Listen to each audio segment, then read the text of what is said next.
We have a quorum and everything. We're gonna go ahead and get started, and Brad's gonna help me out. Sure. I pledge allegiance to the flag of the United States of America and to the republic for which it stands, one nation, under God, indivisible, with liberty and justice for all.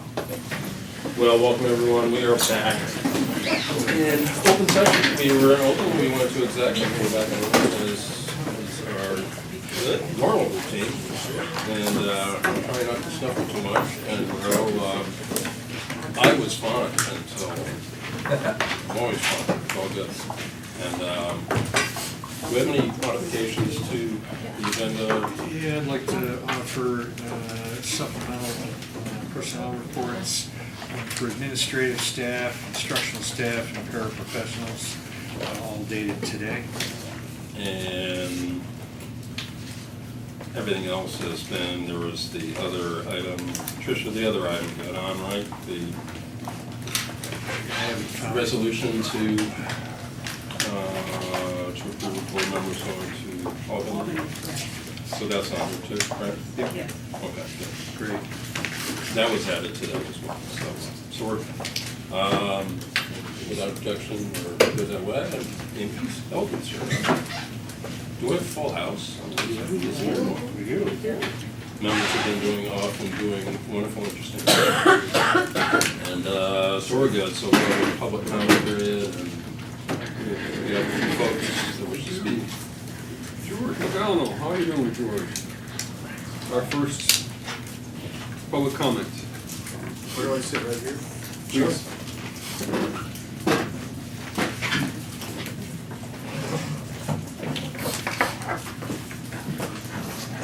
Thank you, the board, for hearing me this evening. My name is George McGonigal. I live on West Hill. I represent the First Ward on Common Council in the City of Ithaca. My colleague Cynthia Brock is here also. We're here on behalf of the children who live on West Hill to ask for your help in reestablishing an outdoor basketball court and a playground at LACS.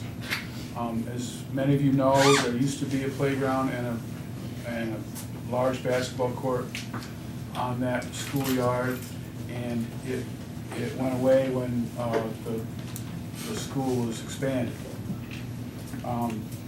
Over the course of several years now, there's been an effort to reestablish a basketball court and a playground there.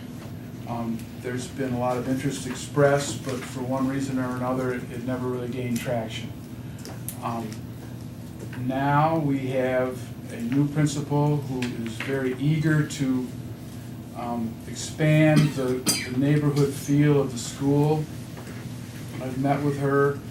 I really like her a lot, and she's very enthusiastic about doing this. And there's a new bond in the works, and so I would ask you on behalf of these kids who really, there's not much going on West Hill, and on behalf of these children that go to the Ithaca Central School District and their younger siblings, I would ask you to support the movement to build an outdoor basketball court and a playground for small children at LACS. Thank you very much. Cynthia Brock. Good evening. I'm Cynthia Brock, along with George. I represent the First Ward. I also live in West Hill. I'm also an LACS parent 3 times. So I'm here to echo George's sentiments and to express that West Hill, it used to be an elementary school. And as we know in all of our communities, a big anchor to a neighborhood is the elementary school.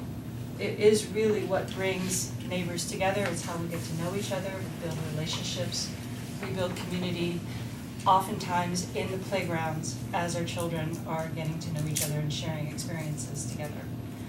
And West Hill has been dealt several losses, I think, as a result of the elementary school being removed and no longer having that common thread.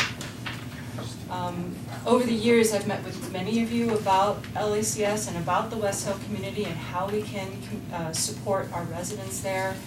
And I think it was Sean, you mentioned that it's the Lehman Alternative Community School, and yet it is a school without a community. It doesn't actually have a neighborhood that it connects to. So I do see this as an opportunity to be a neighborhood resource.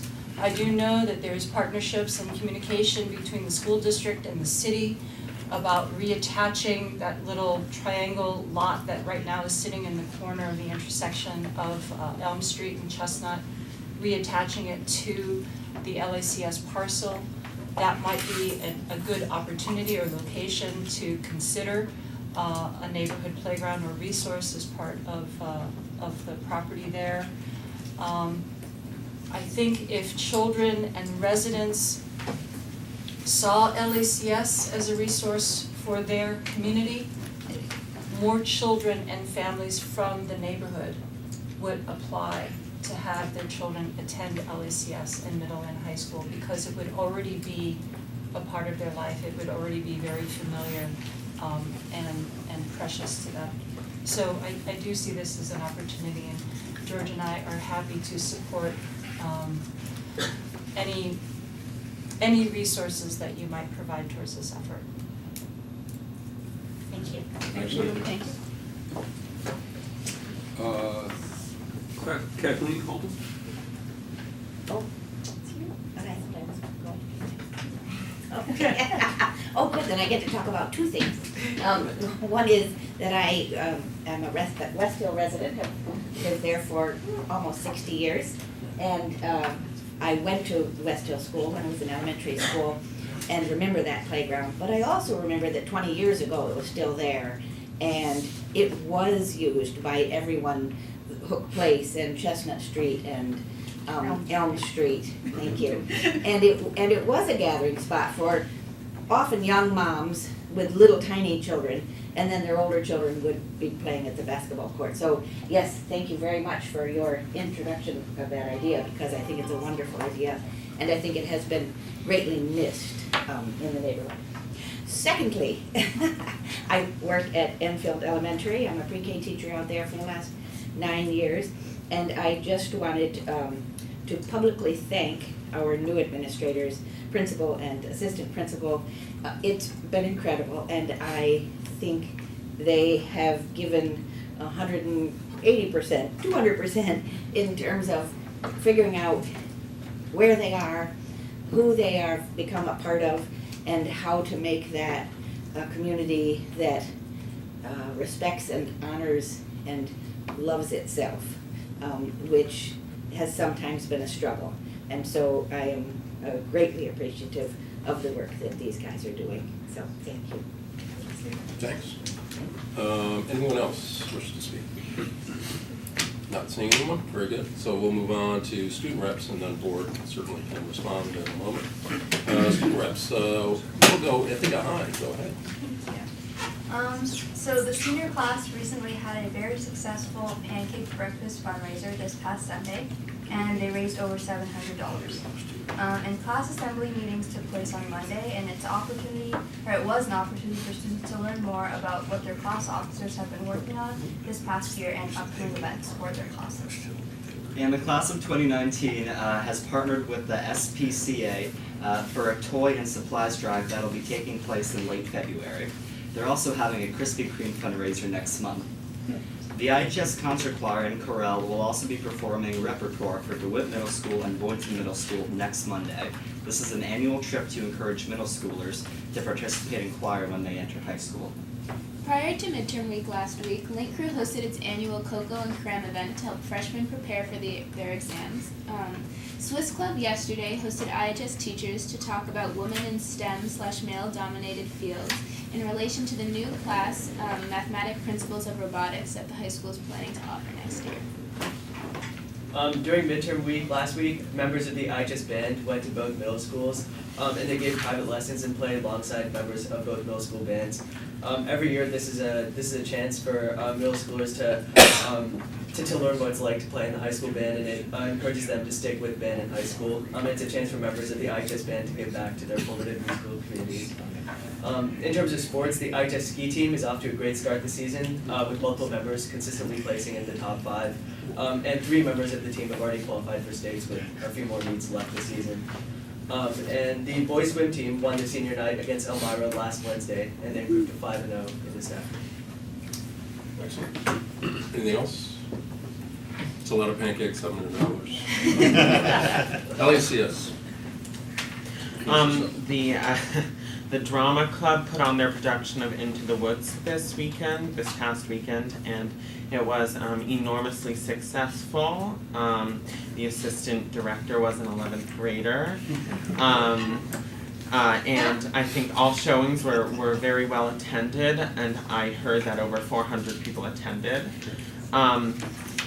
As we enter our third quarter, our spring trip groups are beginning their fundraising efforts. Tonight, a DC-bound culture trip held a fundraiser at Chipotle, and the New Orleans-bound Hurricane Katrina relief and Ecuador-bound Spanish immersion trips are selling citrus and coffee.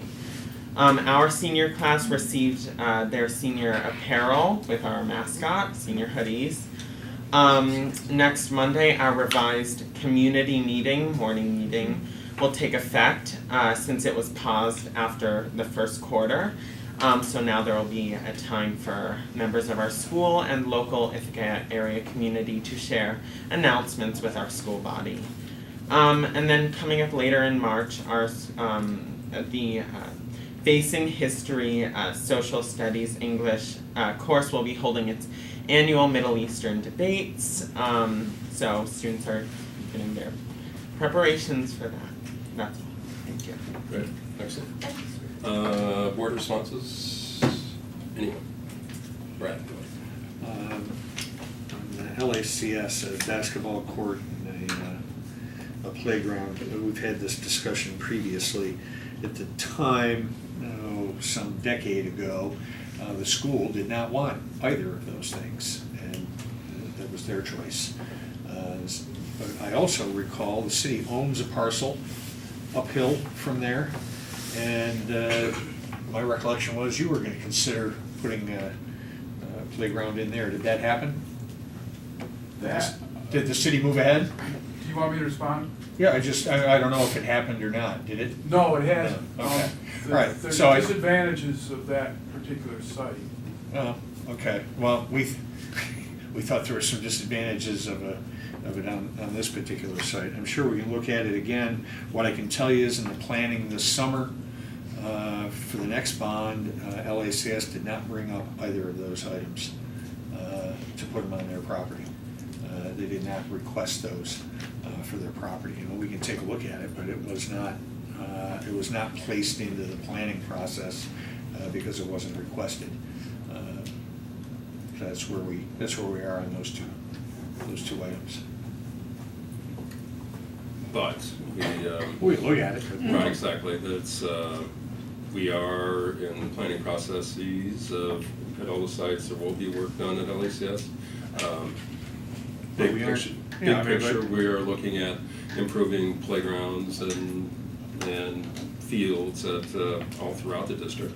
So it's really not all going to happen immediately, but over the period of time, assuming we're able to go ahead and go forward with the facilities referendum in May, and we get approval, then certainly we're going to see what that school wants. Right, we're looking for community input at each location. So I hadn't really thought about a basketball court. I can see. I hadn't really thought about a younger children's playground at LACF, but doesn't mean There used to be one. Well, sure. I went to kindergarten there, so yeah. But even after it was a middle high school, there was one. But they didn't take it out, but they didn't add elementary style functions to that, did they? They just Yes, Yeah, they did. Took out the playground that was for children. lived over. Okay, When it was in elementary. when it was, but No, not but once it even when it was a no. middle and a high school, there was Only 15 elementary years ago. style Still there. equipment. No, it's not there, it's gone. Was then. Was Oh. that, it was. Right. it was still there, it wasn't added on. No, it was newer stuff. Yeah, they It tore it definitely all up, was. put in new and then tore it all up. Yeah. This will be interesting subjects for facilities and Right. finance in the future, but yeah, we're gonna be looking at all the locations throughout the district, so. But if it's not a request from that school, So we'll have to, yeah, we'll hear from LECS more, and Eldred, go ahead. So everybody around this table, we've been to some interesting adventures together. And some have been tough, I won't go into details. I think at the end of the day, I'm only gonna remember a couple of things from this experience. And one of them is what we did with Marcos Flats. Right? I'm convinced that we saved at least 4 lives by transforming that downtown space into something as creative, and we all know how beneficial the Fall Creek Playground is to the community there, and Bell Sherman's playground to the community there, and BJM's playground, right? We all know what happens there. So having a facility like that, if we could contribute that in West Hill, would be fantastic. However, there's a caveat that we all know that the demographics of this town are changing, right? And parks bring the potential of a different element, right? And we all know that downtown there are some parks that in which activities happen on a fairly regular basis, or which none of us are proud, right? So I think asking the LACS community specifically whether or not they would be willing to live with the highs and lows of a potential park, right? Especially one that serves both children and that we know could serve a different purpose when we're not looking, right? And I don't know, it wouldn't be, it obviously wouldn't be the school district's job to police that necessarily, right? So when we talk about partnerships regarding that, I think this is a real opportunity for us to work together. If we invested in it and built it, I would want to feel the same way that I feel about all the other parks that we've contributed to in the community. And we just need to make sure that one would be similarly situated. Any other responses right now, thoughts? If not, Pat, go ahead. I just want to say thank you for coming out and saying nice things about Enfield and its leadership. I, for one, really appreciate hearing about positive attitudes and positive feelings in any and all of our buildings, and I would also like to extend my thanks to the Enfield leadership. I don't mean to put our only LACS student on blast here, but I think in many situations we have the tendency as individuals or humans to talk about situations and not to ask the people that are actually being impacted by the questions. So I would want to ask you, how do you feel, or how do you think your classmates would feel about having a basketball court and a playground, as well as do you feel that you have a, not majority, but there's a predominant amount of students that live in West Hill that go to LACS, because I think there's possibly a disconnect in terms of Cynthia talking about LACS as a community and people that go to that school actually feeling connected to the broader community, or the community feeling connected to the school. If they're two different demographics, then I can see how there could easily be a disconnect about what LACS wants and what West Hill wants. Well, thank you for letting me speak. I do think that many of my fellow classmates would actually support more community involvement, because I think it is something that we can actually recognize that we do struggle sometimes to be extremely engaged in our community, our West Hill community. So I know that there are efforts that different groups within the school have made to try and connect us with the immediate, the Chestnut Hill Apartments in West Village, and specifically. But yeah, I think that in general it would be something they would embrace, and I don't know if it's playground or how else they might, what it would be, but something to help us connect with the community, because that would be a way to bring people in and yeah. And I miss yours. And Sean? No, I just want to recognize that we have to have the conversations probably in finance and facilities very quickly as we move this bond forward. But we're talking about community building, we're talking about basketball/playground, like E was saying, we're talking about school enhancement and different things. We're gonna wanna move this forward quickly. We need to hear from the building leaders, we need to hear from the community, we need to hear from the students, and how that all ties together. So I don't wanna, not to fast track it, but put some urgency behind it to speed up the conversation. And I want to echo, thank you very much for sharing your kind words. We had no doubt that we would hear positive things from Enfield. Yes, well done.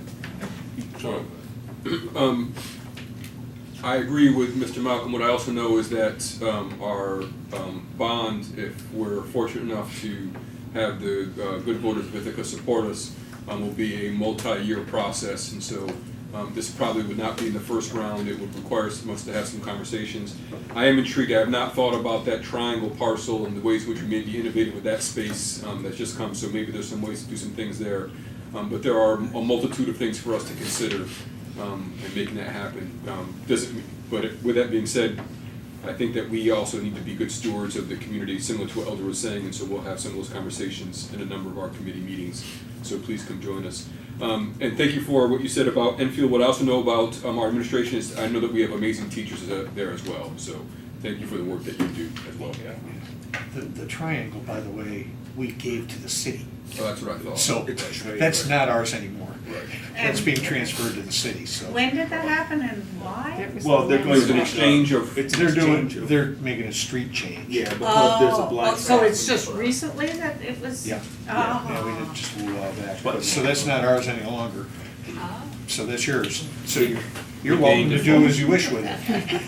We gained at Fall Creek, right? So, right, we gained a piece of Fall Creek, right? Fall Creek, yes. We gained a bit there, It was a swap. trying to collaborate and cooperate with the city, right, guys? Yeah, Right. which we did, so, I mean, that's their parcel now.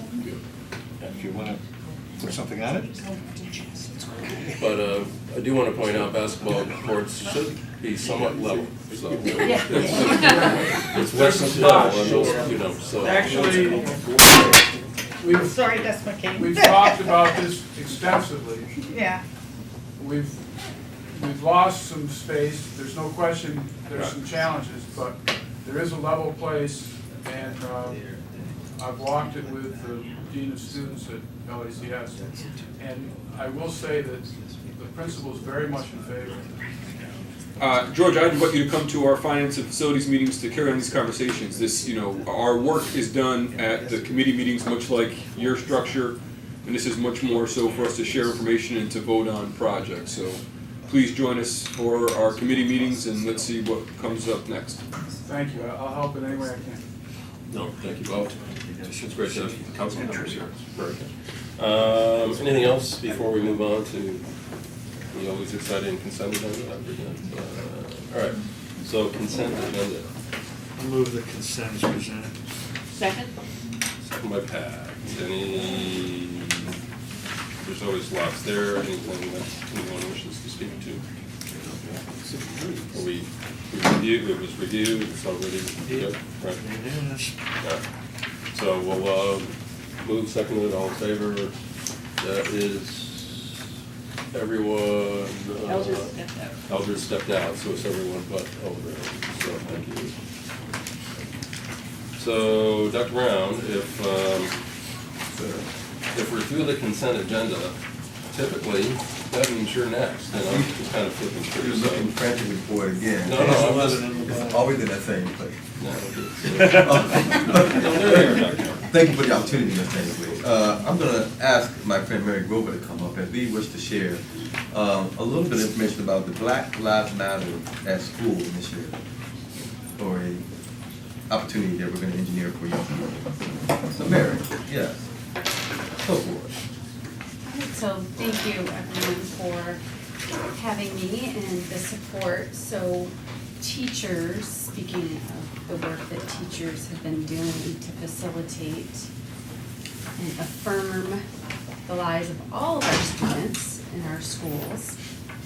They have been collaborating with Lisa Sahasrabuddhe through the equity team members meeting, as well as other work that's existing, the anti-marginalization curriculum writing that we're doing, and the culturally responsive teaching practices and workshops we're doing with Dr. Shirafi Holly, to have an authentic opportunity to put in place affirming lessons for all of our students before, during, and after the week in February that we're launching.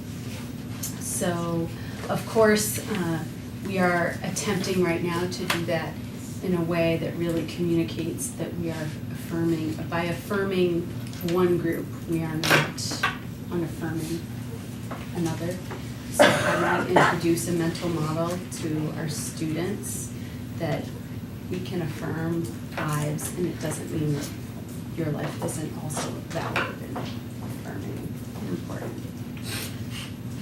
So we trust there will be challenges, we will learn, we will attempt this hard thing with intention, and appreciate the feedback that we get from teachers as they do this, and continue to tell us what resources they need to do it well. We shared a quick handout that gives you a sense of what schools are going to be doing. I mean, it's not an exhaustive list, but it does give you a sense of some of the activities. And we hope that you know that most of these things are a continuation of work that's been happening all year anyway. But we're using this as an opportunity to highlight that work as well, particularly our anti-marginalization case study work, which we're very excited about. Any questions, thoughts, reactions to this particular week that we're praying for our community? In that case study work, I mean, that was initiated, when was that initiated? This past summer. Right, that started in the summer, really to be rolled out this academic year, correct? Correct. How many And- teachers are participating in that? We have 24. 2 teachers in every building. So the post-event really intentionally bringing together the anti-marginalization curriculum writers with the equity team members, as well as the My Brother's Keeper family engagement facilitators, who are doing a lot of work that is aligned. And I hope it's to scale that this next year. As we started our original case study work and project, we didn't call this case study at the beginning, but our project-based approaches 6 years ago started with a small cohort like that. And now I would say almost every educator in our school district has touched a case study or a project in some way. So we hope to be as lucky with this approach, hopefully a little sooner than 5 years. Yeah, go ahead. I'm glad you mentioned that, Mary. You said it better than I could have said it. And your experiences are deeper than my experiences. And you said that we have to be careful to let it be known that bringing a group closer to us doesn't mean we're pushing another group away, right? So the group that I've talked about at this table often, that we never hear anything specific about how we're addressing is our poor rural white population, right? Many of the issues that they experience in families, we know the challenges. Some of the challenges are intergenerational. There's a stereotypical belief, I don't know if it's true, that those populations are concentrated at Caroline, where you used to lead, in Enfield, which you were now leading. So I'm just curious how these connections, how do you perceive these connections being made? Is the investment in this work transferable? Or are there other ways we're getting to those children just based on tradition, smarts, your professional expertise, experiences, etc.? So it's a great question. And LACS, one of the highlights that I'm really excited about at LACS is the use of a single story, which we used in a district-wide PLC over a year ago. And in Adici's TED Talk, there really is a highlight and transferable skill on how you affirm the identity of an individual, and you build community around you, and the danger of single-storing one group of people, whether that is at Caroline in a perception of the demographic that may or may not be accurate. And so being thoughtful and self-aware of your implicit bias and bringing that to the surface and talking about it is transferable among many groups. Did I answer your question? No. No? I can try again. Try it again, is it? What we've done is we gave Keith a chance to think about it, because he's going to be answering the same question when he comes up in a little bit. So. Exactly. That happens to me often, don't feel Sheila, would you be able to tell us what you'll be doing next week in your class? Kathleen, I'm sorry. Or if you'll be doing anything in your class next week with your students? I'm a pre-K teacher. Yes, I. So, in terms of developmentally appropriate activities, I have to say, when we talked about this, I thought that that's my work all year. My work all year is to recognize, acknowledge, and celebrate the children in my classroom and the children in my school and the children in the district, IEA. So, I have sort of an ongoing piece of the curriculum that I use to celebrate who we are. We have made, or excuse me, we are making this is sort of silly, but we're making a peace sign, and we're using a cutout of each of our hands, and to make each of our hands, I use I don't use black and I don't use white, but I use all the colors in between, and we blend them, and we talk about that, and we talk about that we all as individuals are a little bit different and a little bit the same, and there are several stories that I read that go with that, but I also try to maintain a diversity of stories on my bookshelves throughout the year, and conversations, often with pre-Kers. They start a conversation and then I just move it, and that feels important to me, to have it be their conversation. So it could be a conversation about being old. They always tell me, when I ask them how old I am, they say you're either 20 or 107, because both of those are very old. So those conversations, I hope that what I can do is, anytime there's a question or a conversation about who we are and how we are different and the same, that I'm prepared to lead that in a good direction.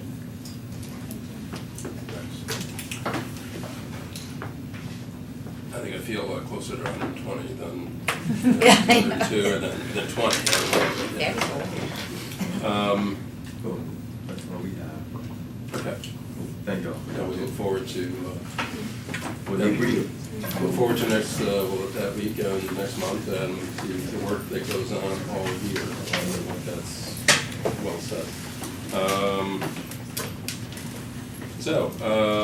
We're going to roll into presentations. There are work session updates listed, but we're going to get a curriculum update, and policy didn't meet, and finance we're going to hear from. Is there anything from the work sessions anybody wants to update the board on? We don't have to go down through all of them at this point. Nothing. Come join us in finance and facilities. Right. And policy will eventually meet sometime in 2019. I'm not sure when that'll be. Next week. There you go. Next week, yes. Yeah, y'all aren't done with the policy book, right? I mean, it's still more to do. Okay. Just looking at Pat. No, Rob, we're very, very close to finishing, maybe. So, Only to start all over. It's like the bridges, when you paint a bridge, you start at one end and you go to the other, and then you have to just start again because you have to paint the bridge. It's a little bit like that, but So let's hear from some of our excellent and good, wonderful people that came to talk to us today. Enfield Elementary, Keith and Kristen, it's good to see you. Thank you. Great to be here. Thanks for having us.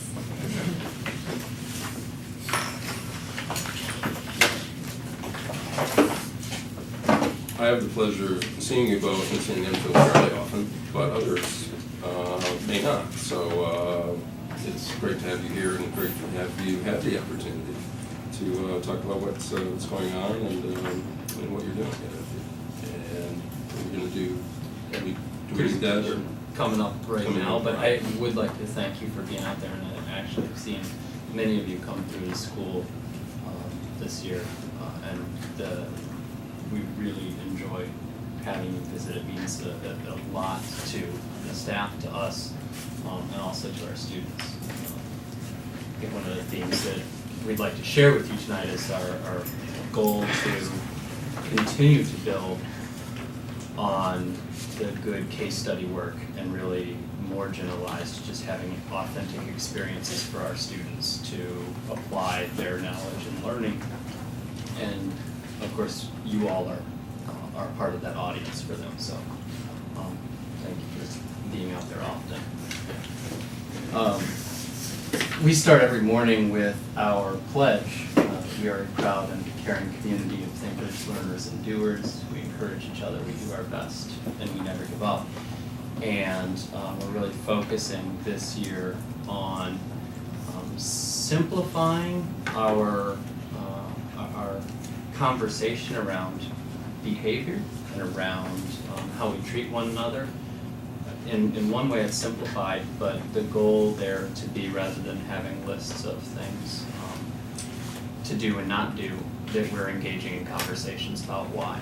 And we've been fortunate to be inspired by the board's work on the student code of conduct and the policies and the focus on restorative practice there as well. So we thank you. But we start each day with this, and we remember that we take care of ourselves, take care of each other, and take care of the school. So the second piece in the school, we're really focused on providing students with authentic experiences, authentic reasons to get involved in something, authentic audiences for our work, and specialists, consulting with specialists, whether they be authors or scientists, etc. So that takes, there's a lot of different things going on. We have STEM Friday every Friday, and we're happy to talk more about any of these that you might have questions about. But STEM Friday every Friday, Farm to Table, is a summer program that we're really excited to have that's done a lot to integrate into the school throughout the year, and we're looking for ways to continue to expand that program. And the case study work, as Dr. Brown was saying, really is touching all of our students. And that was the goal when we wrote it so many years ago, is that every student should have an experience with a case study in their career each year. And at every level, they're doing different case study work. One of the most exciting, and I think an exemplar this year, was our third grade classes. And one of our students came to us and she asked what was the impact of all of these plastic cups on the school. And that developed into this case study that was by and large student driven. The student's initial question became the overarching question for the case study. The students' interests as they went through drove that case study forward. And because of the work that the teachers did through professional development for the last few years, they were able to respond to and create this framework around the students. What we wound up with was really exciting, and it's too tiny there to see, but that's one of the more exciting pages where the students looked at a bunch of different types of water bottles or containers, reusable containers that we might be able to get access to through grants, through communication with the organizations, how much each of those water bottles would hold, how much they would cost, and extrapolated that out, how resilient they were, how we would be able to wash them, what we would be able to do with them. And you walked into that classroom and it was math, applied math everywhere. So they started by collecting all the containers, all the cups for a day and then for a week, and then they extrapolated out for a week to a month to a year. And then, this is what I'm talking about, the kids got excited and they wanted to know, well, but we're kind of a small school, aren't we? What's the impact throughout the district? And it's grown to this point, and this is the really exciting thing about good work like this, deep work like this, is that now they've moved on beyond the case study. By the way, they did manage to get grants for us, some through IPEI and some through the companies themselves to get reusable containers for the whole school. But they've moved beyond that now, and as they're doing their country studies and their continent studies, one of the themes that they have taken with them is to look at the impact of plastics on each of the countries that they're looking at. So that kind of work we're looking to celebrate now, share out, disperse widely, and build on. So, one of our main goals in our community is to develop resilient and caring learners, not only among students, but among our whole community, staff. We're all a community of learners. And in that regard, we are looking at ways that we can engage students in self-regulation through a social and emotional curriculum. So we've been using with our social worker, our school psychologists, the teachers, and our ESPs have all been working together to help students learn the vocabulary that it takes to develop self-regulation, to express their emotions, and to have strategies to solve the problems, solve challenges as they come up. And these are all through our zones of regulation, through Second Step, and we're excited about the new curriculum ruler that will tie everything together. So I think that the main thing is that teachers are really excited about having this common language, this common way of talking with students, and that will be a thread through our entire community. And we hear this vocabulary being used by students. We see students using strategies like saying, stop, I need space, or I need help. And those are really big things. We have kids that have a lot of challenges, and their ways of coping with those challenges, their toolbox is getting bigger and bigger through these things.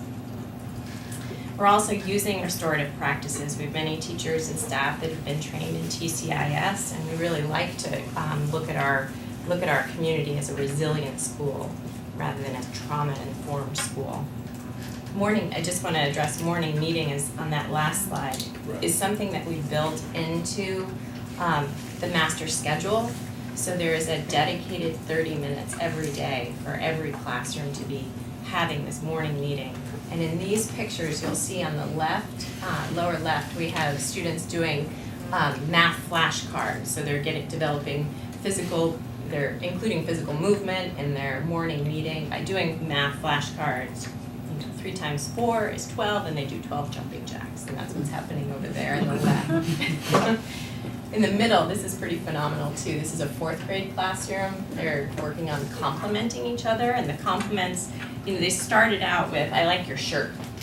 And now they're doing things, saying things to each other, like, thank you for helping me with that math, that was challenging. Or, when I saw you come in and get to work, it inspired me to get to work myself. So their compliments are getting more authentic, deeper, and that's pretty big vocabulary for them to use into. All right. Just regarding that 30 minutes, the day is fairly packed already. That's right. All the things that have to happen, and then relatively short elementary day, or it is the elementary day, right?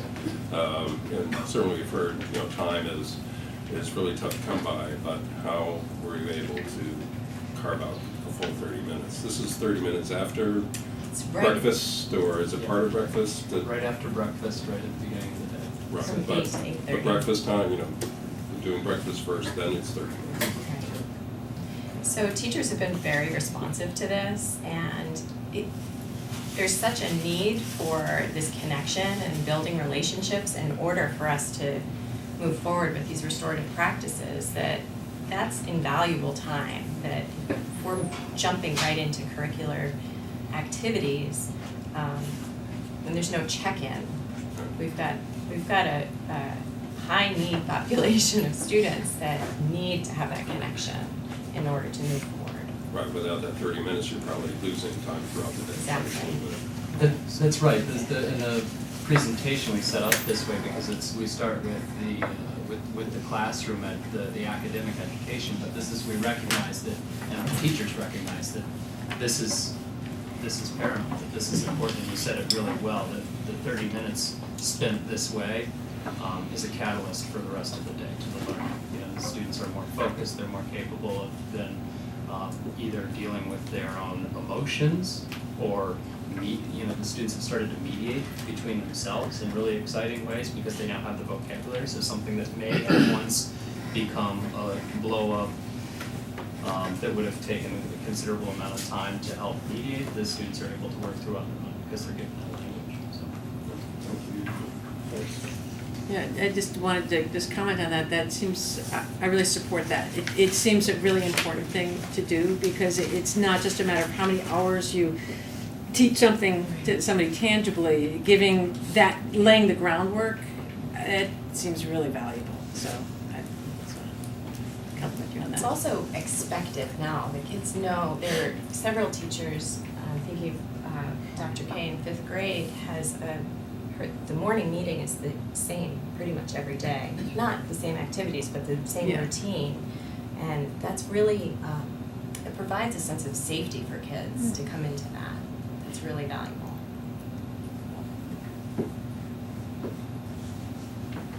So along with building that time into the master schedule, we've built in Friday celebrations every other Friday into our master schedule. So that's a school-wide initiative where our youngest kiddos, pre-K through grade 5, come in and gather in the gym, and we have presentations. We always do announcements to start, and then we celebrate birthdays in a big way. So sometimes the little guys are intimidated to come up and celebrate their birthday, but there's always somebody to help them out, and that's a big deal to be celebrated like that and sung to. Are the families part of it? That is what is really exciting for me, that every time we do this, we get more and more participation from our community.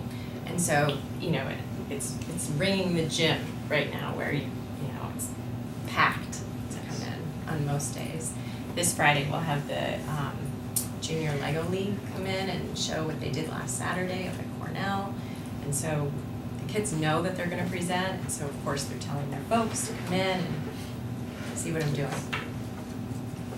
So we also have performances, and up in the upper left is the 4th grade Hangar Theater performance. And so that was a learning experience. You have to be brave to get up in front of your classmates and your community, and there's always room for improvement there. That was a tough one. Other ways we're engaging the community, which is really exciting. Up in the upper right, we have 2 Thursday mornings a month. We have kids ages birth to age 4 come in for a story time, and that's led through the Cornell Cooperative Extension, and that's pretty cute, and all the kids really love to see the little ones running through. They really speed through the hallway, and the kids are looking at, why aren't we telling them to walk? So we're really excited to start cooking classes, which will kind of launch a Thursday night family night at Enfield, where the school is really being opened up to families in the community to come in and spend time. We're starting this with a cooking series for parents or for caregivers and their children to come in and learn to cook together, and then they'll go home with leftovers, which is great too. And we're also really excited about this farmers market that we've got in the works. We have plans, we're planning ahead for this summer in cooperation with the Farm to Table program. We're working with the Cornell Cooperative Extension to get a farmer's market where kids can develop the recipes and things to provide at the farmer's market, but then also get produce from the food pantry to then go home with the kids. So kind of loosely based on the Caroline model that we were inspired by. In the meantime, our amazing cafeteria staff last fall was coming up with all kinds of creations from what was being grown in the gardens. So they would come up with side dishes and the kids would try new and sometimes tasty, sometimes not tasty. You know, take a no thank you bite. So, I mean, I just can't say enough also about our PTA and the connections we're making with them. I think we're just excited for planning more really intentional partnerships with the community.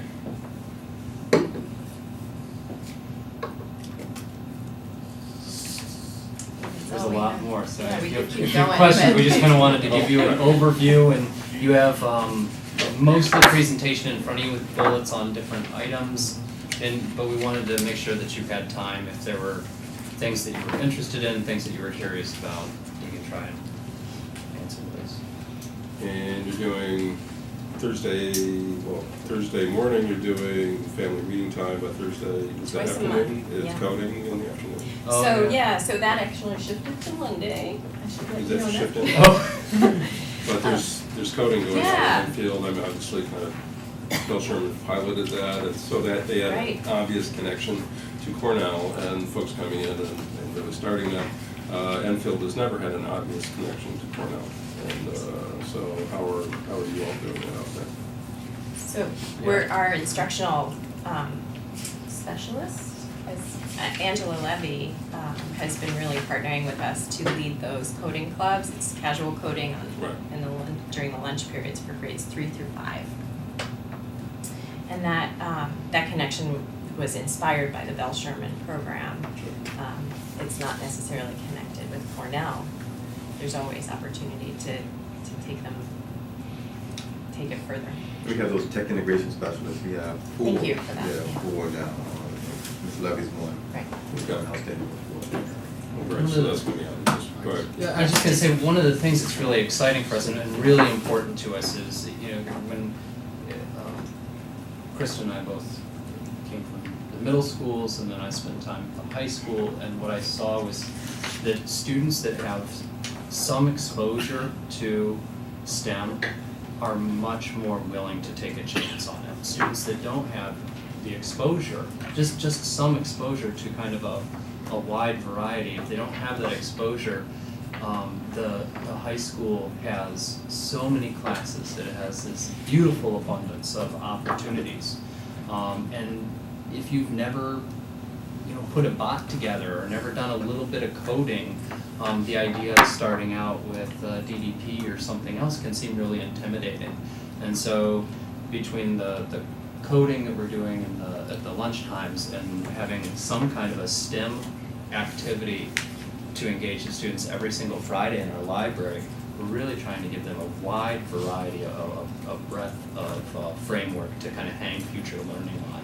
So, the STEM Friday is much more, it can be anything from Cornell Entomology Club coming in and sharing arachnids or insects. We've had the raptors have come in, we've done some coding on that day, we've done bots on that day, and just really trying to have students get their hands into a little bit of it to demystify it.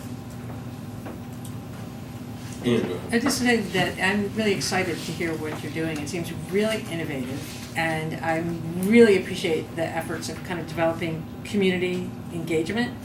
And one of the things that strikes me is that some of the changes you're doing are kind of threads that are moving through the whole school. So I like how thoughtful it seems, and yeah, it just really seems like a lot of just really interesting and engaging activities and that are probably making huge differences in the community. So thank you. Anyone else? From the table, how many more summers is that grant? Yeah, 2 more years. 2 more years? Yes. Okay. 4 years. Good. And it started, and the exciting thing is it really is impacting the school. We've built raised beds. We have now a Three Sisters garden that's gonna be a central part of the fourth graders' spring case study, which is focused on incorporating the Haudenosaunee traditions along with the science the science curriculum around plants, growth and development. And so there's, yes, it's 2 more years of grant. What we're looking at right now is like sustainability at the school. So as we're kind of trying to think ahead and then build from there to make sure that, for example, each of our grade levels has their own raised bed, so that each grade level can engage in sowing, raising, caring, harvesting, and then that comes, like we said, like just last year we only had, I think, maybe 4 or 5 raised beds, and the amount that we were able to produce out of that, and the amount of just tastes and that students were able to get through our cafeteria was really impressive. So really excited about the future of that. Eldred, do you want to ask your question that Mary couldn't answer, or was that for? I was just thinking, I should have.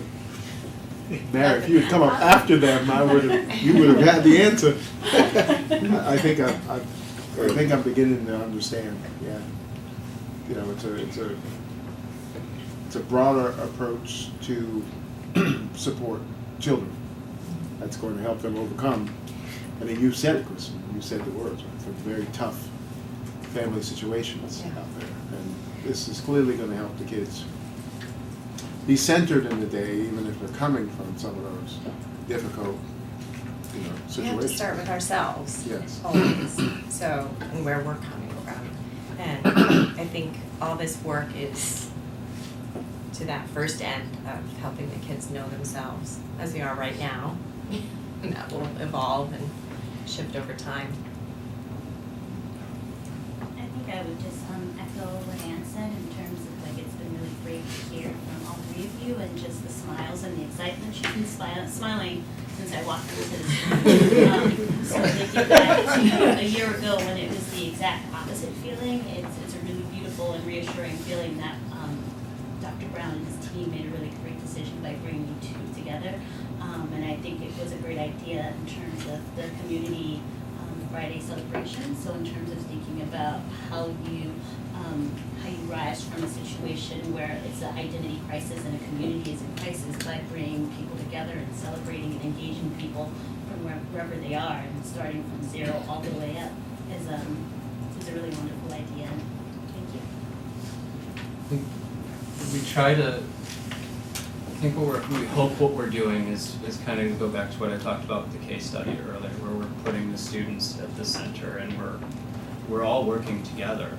The inspiration comes from them, and then the light you can see in the staff among the teachers, and our ESPs are just so inspired to continue to take their excitement. One of the things that we're constantly talking about there that I think we talked about on day 1 with the very first teachers and ESPs that came to talk to us was how do we help our kids maintain that that curiosity of youth and that engagement of youth, and we talk about trying to figure out where that is and pushing it further and further, and I hope that's what's inspiring all of us, because it very much feels like we're all in it together, the community, the students, and the staff. It's really exciting.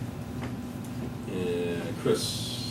No, I was just going to speak to the definite intentionality, if it's not a word, I'm using it now. Yes. What you figure starting off Mondays and the Friday celebrations, I got nervous. Because when they said Friday celebrations, like, who doesn't celebrate Friday when they're a kid? But now I got it. I thought, thank God it's Friday. Friday.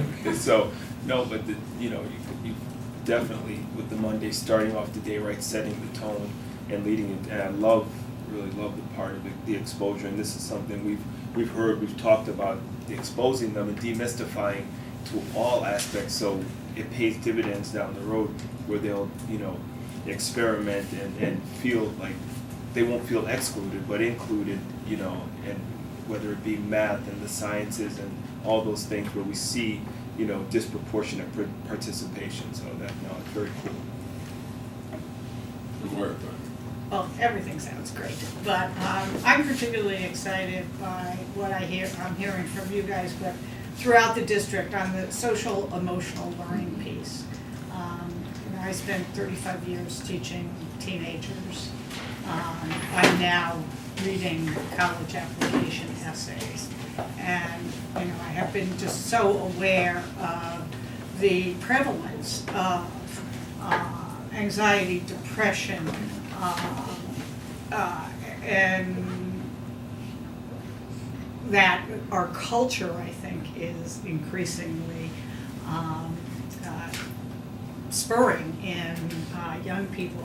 And I think back to growing up and going to school in the 50s, and where, at least in the cultural milieu I was in, it was really the message to kids was control your emotions and don't talk about them.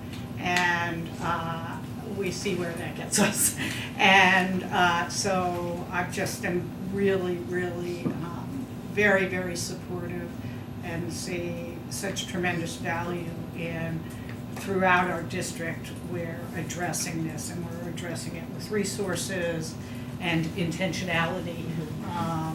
And so keep it up. Anyone else? I certainly like the word intentionality. That's not one that I'd probably do. But I actually said it without stumbling over, which I'm afraid of. We're always very happy when we get grants and we can do a few things. But over the years, you can see, well, the grant money ran out, and gee, you know, those planter boxes, what did we used to use those for? And so as ideas come around, and I think we have to be very intentional about our pursuit of excellence, or connecting with each child, and just, it's, you know, hopefully the grant money got started on a few things, and I know that you both are wanting to keep these initiatives going, and so it has to be more than the grant money, and, you know, cooperative extension certainly is out there, and I think what you've done certainly has shown that you're out there bringing in all the resources that perhaps before weren't always tapped into, and that's for the population out at Enfield. It's, you know, constantly and consistently reinforcing the idea that yes, you are a part of this community, and this community knows about you, cares about you. There's people on the board that care about you. There's administrators that you know, care about Enfield. So that's and I'm at PTA meetings, and I say, well, nobody knows around here.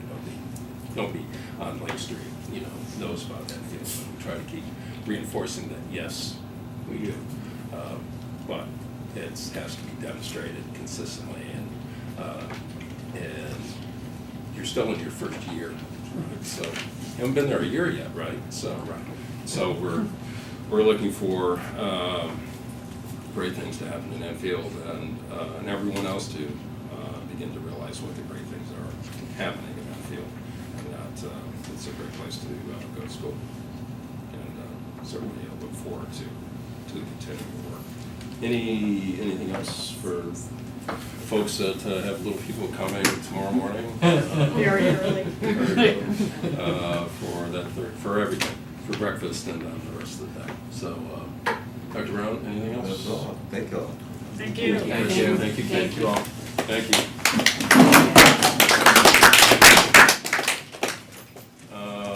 We're going to actually talk about literacy now. Yeah, come on up, Laura. Good evening, how are you all? Good to see you. Good to see you. So we're going to talk a little bit about literacy, and we'll talk about the context or our current state, where we stand in this time and place. And Laura, before we jump right in, Yeah. maybe just briefly for the board and the community, explain your role. Your role is different this Oh, year. my role is Last time, different, that is you were true, in yeah. different roles. Maybe So I have literacy, pre-K to 12, as well as the pre-K program. So that's pretty exciting. It is a handful in each hand.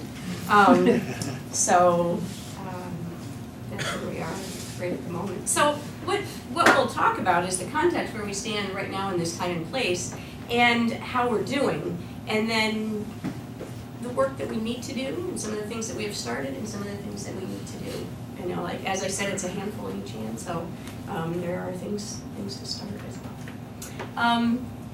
Literacy, as you know, refers to listening, speaking, reading, writing. For the most part, as I talk, I'm going to really focus on the reading and the writing part for tonight. And so when we look at the context and where we are in this time and place, the State Ed Department has revised the English Language Arts and Mathematics standards and produced an introduction to the literacy, and it's a call to prepare our students for lifelong learning. And what the call to advanced literacy really entails is thinking about how literacy has changed in the last couple of decades, but when we really think about it, the last decade or the last even few years. How, what skills, thinking skills do we need to be literate, to be able to communicate with our different communities. So the definition of advanced literacy entails quite a number of things. It entails being able to communicate with the tools of technology. When we think about, not only do we have books and articles, but we have Instagram and video and multimedia and that kind of thing. Snapchat, and all different ways to communicate. Literacy, really involves, being able to develop those cross-cultural connections and being able to converse and communicate with people different than you. It involves, like if we take that plastic bottle project, and as soon as those students want to communicate with somebody outside the school system, they're going to be changing up their information to reach a particular audience. So that involves also being able to design and share information across groups. And something that I've been thinking about a lot, just in the last maybe 2 weeks or so, is how we manage and synthesize and analyze all those streams of multimedia information coming in, being able to critique and evaluate and then act ethically on the information that we receive. So advanced literacy, the definition, is the skills and competencies that enable spoken and written communication in increasingly diverse ways with increasingly diverse audiences. We really have a shift in demographics. So we can go to the next slide, and this really squares very well with many of the initiatives and stances that we've taken in ICSD.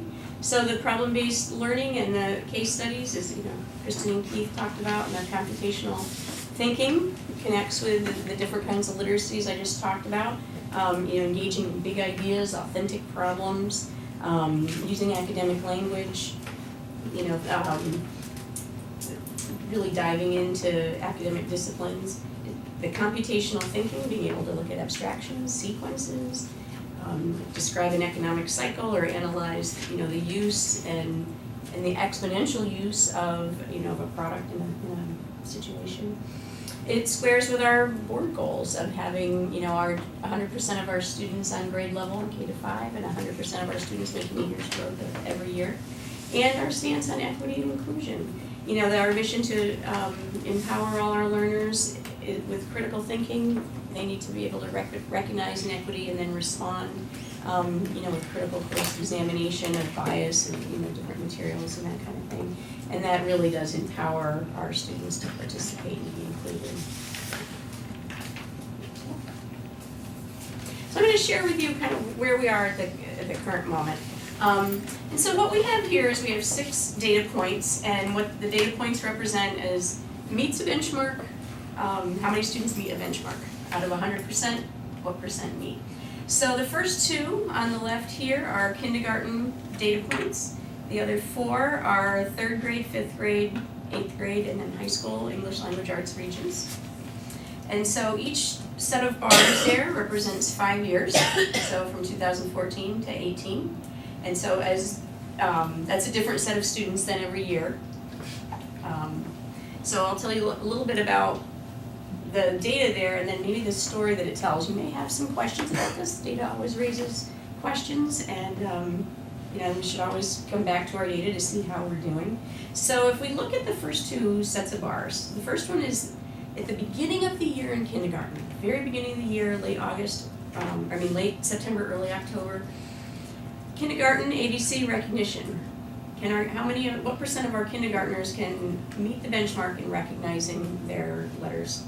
And then what percent can assign a sound to the letter? Much more complicated than just recognizing the letter. So if we look, if we look at the second bar, well into 80-90% of our students can assign a letter and a sound. That's a very sophisticated skill. So that's based on the PALS data, beginning of the year. So they're coming to us with a lot of knowledge, ready to learn. Third grade is that's the third one based on the Fountas and Pinnell reading assessment. So now in third grade here on this assessment that's given at the end of the year, they have to read with accuracy, so you have to use those letter sounds, fluency, and then be able to comprehend what is read. So you can see there's a bit of a dip now, moving down. When we go down into fifth grade and we look at the ELA state exam, the addition there is the analytical writing. And analytical writing is when you have to write and describe connections between pieces of information, sequences, cause and effect, points of view, different perspectives. So you can see when the writing and that analysis kicks in, we start to dive down below the 50% line. In eighth grade, middle school starts to do some heavy lifting there, bringing us back up a little bit. More practice with the analytical writing, lots of writing in the content area and that kind of thing. Again, it's the ELA test at the end of the year. And then the very last one is the Regents exam. And so we've got the beginning, kindergarten coming in at the beginning of the year, and Regents going out, and that data point represents whenever students took it, whether it was August, January, June, whenever students took the Regents. So you can see there's somewhat coming back up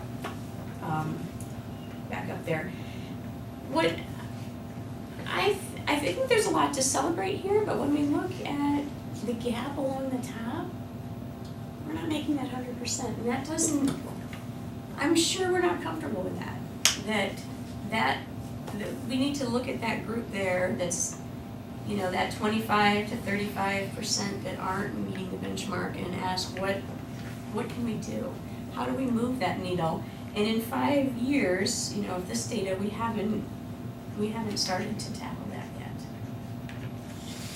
So there are celebrations there, but definitely some work to do. How is this being used to inform instruction? I think that's a good question. I think at every professional development meeting, professional learning, we need to use the data to start talking about how does this impact instruction? What does this mean for us?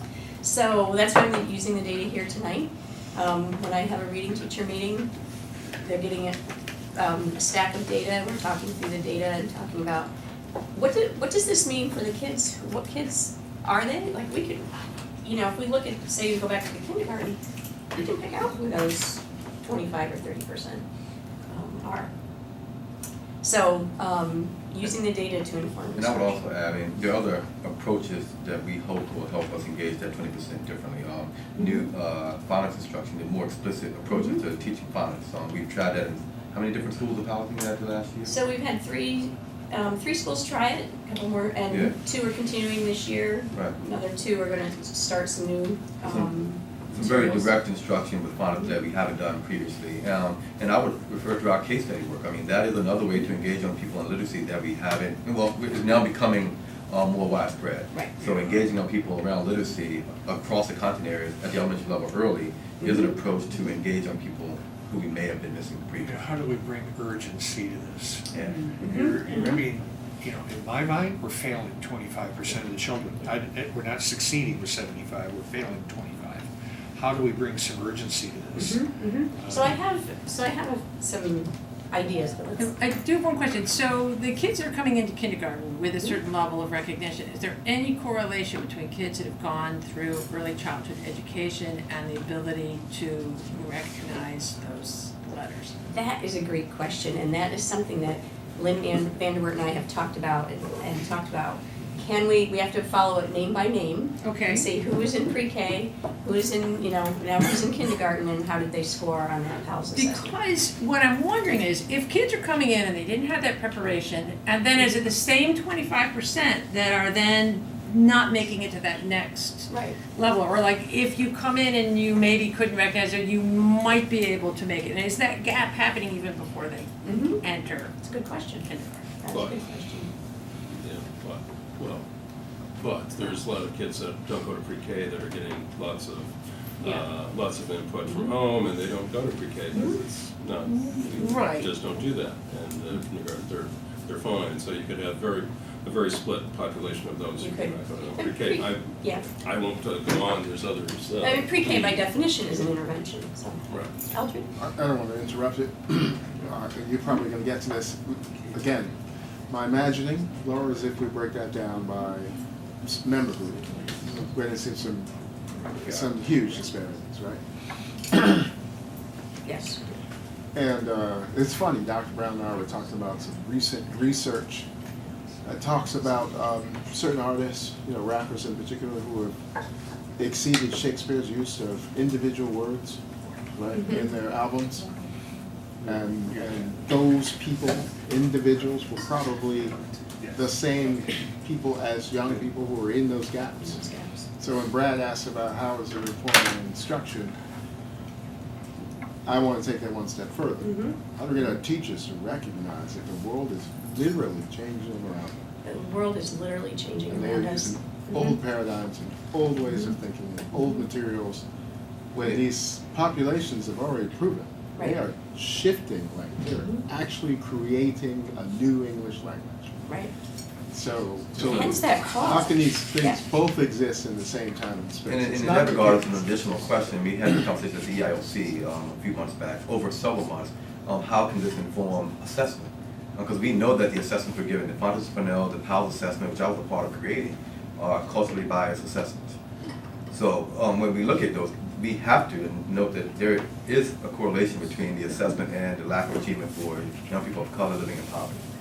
So could we assess differently to get a better sense of whether or not they are meeting a benchmark, i.e. literate? And what is literacy? All questions to talk about, no silver bullet answer, but something to consider and talk about. Go ahead. So, a couple of other things to point out. Are you tracking not just kids who are in pre-K, but kids who are in private preschool daycare? Also, like, does the district have a way of identifying that? Because many kids are in some kind of program that has nothing to do with the district because there's not capacity in the district. Every time we look at data, we come in with a kind of unconscious bias as we are going to get these children as babies and they are going to go all the way through 12, when ours is an incredibly fluid district where people move out, people move in.